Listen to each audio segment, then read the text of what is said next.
Mohon maaf kondisinya begini karena ya seperti itulah. Terima kasih.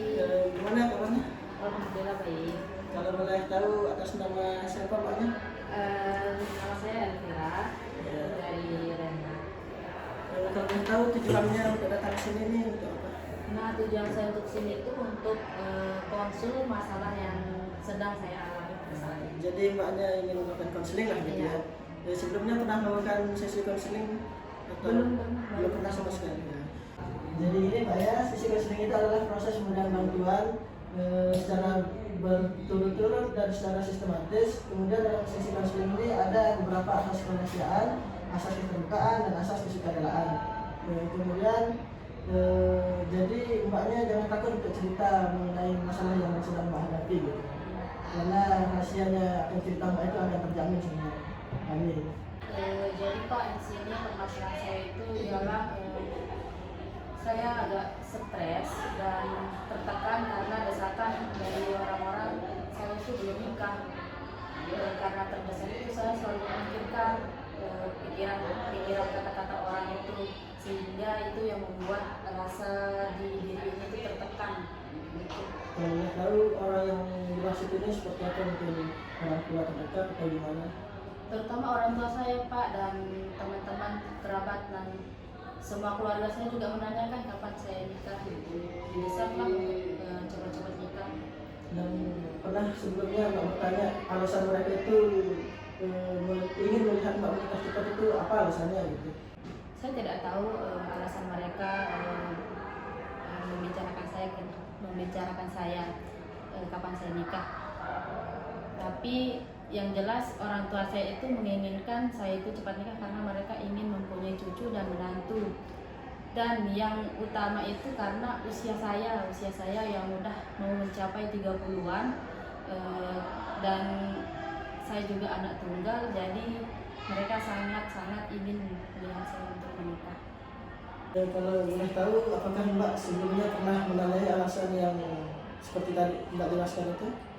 Saya tidak pernah menanyai apa alasan mereka mengatakan itu pada saya, tetapi mereka secara langsung mengatakan itu kepada saya. Kalau boleh tahu, apa sih yang menyebabkan Mbak ini menunda-nunda untuk menikah itu? Sebenarnya saya ada niatan untuk menikah, akan tetapi saya rasa laki-laki sekarang itu tidak saya butuhkan, karena ketika saya mau ingin itu dan mau kemana-mana itu saya bisa melakukan itu secara sendiri, tidak membutuhkan seorang laki-laki.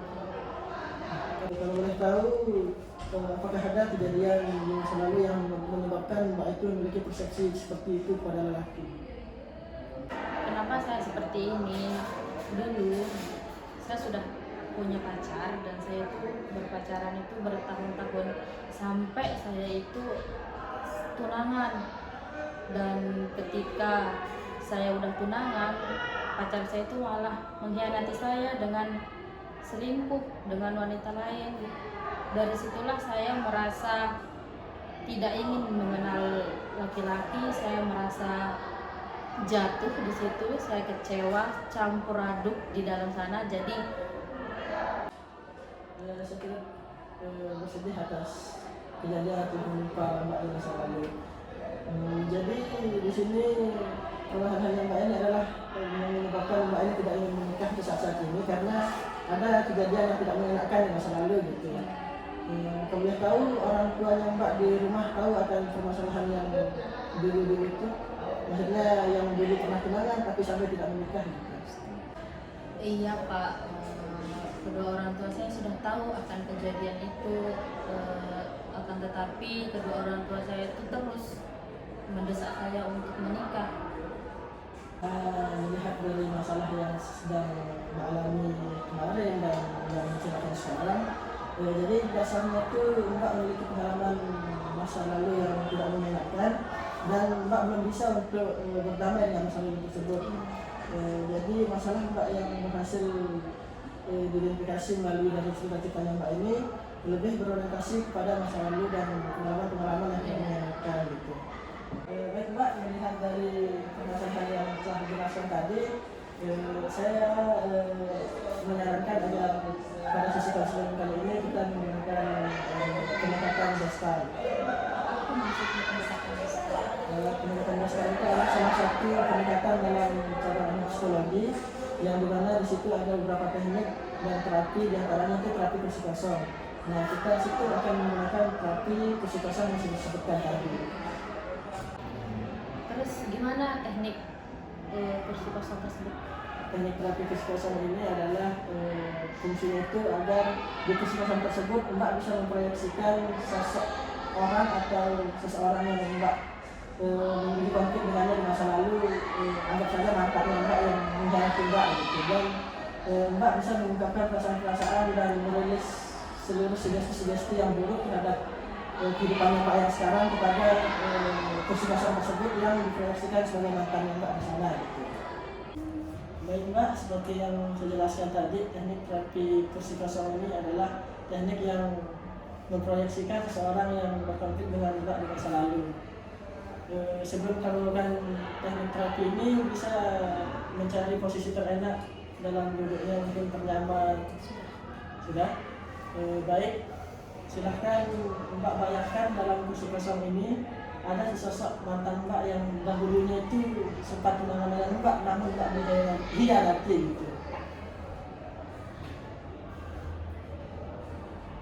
Apakah Mbak sudah bisa untuk memproyeksikan mantan Mbak di sini untuk hadir dalam kursi kosong ini? Sudah? Sekarang Mbak keluarkan emosi-emosi negatif, kemudian perasaan-perasaan yang tidak mengenakan, kemudian kenangan-kenangan yang menyakitkan itu, dan ungkapkan apa yang ingin Mbak ungkapkan kepada sosok mantan ini gitu.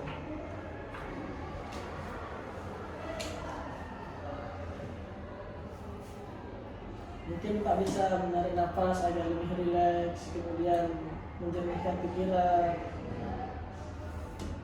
Anggap si mantan ini tidak bisa berkutik walaupun Anda kata-katai, kemudian Anda caci-caci, maki-maki gitu.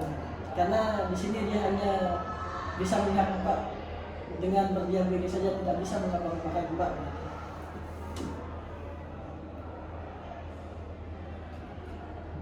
Saya hanya mau bilang, kenapa kamu selingkuh? Kita udah mau nikah. Kenapa kamu lari bersama wanita lain? Kalau aku salah, ceritain apa salahku. Jangan kamu pergi meninggalkan saya. Aku meninggalkan kamu itu karena kamu itu terlalu sibuk, nggak bisa ngeluangin waktu buat saya, sehingga saya itu bosan sama kamu dan mencari kenyamanan di luar sana. Oh jadi itu alasan kamu meninggal saya. Seharusnya kamu tuh bilang dong, biar saya tuh nggak stres memikirkan kenapa kamu tuh pergi meninggalkan saya. Jadinya saya tuh plong. Gimana saya mau ngomong sama kamu, sedangkan kamu sibuk. Mungkin kita tidak berjodoh sehingga tidak dipersatukan oleh Tuhan. Jadi di masa lalu itu apapun yang terjadi, yang pernah saya lakukan sama kamu, menyakiti kamu, saya mohon maaf sebesar-besarnya. Semoga kamu memaafkan saya.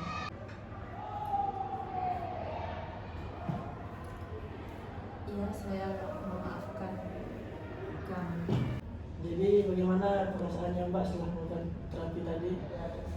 Alhamdulillah saya sudah sedikit lega dengan mengungkapkan semua perasaan saya terhadap mantan saya. Alhamdulillah. Terima kasih Bapak sudah menyempatkan waktu untuk mendengar cerita saya dan menyelesaikan sedikit permasalahan saya. Saya mau pamit pulang. Terima kasih kembali juga karena telah menggunakan jasa kami di sini. Kami harap untuk kedepannya mungkin kita akan bisa melakukan sesi-sesi konseling berikutnya. Terima kasih atas atensinya.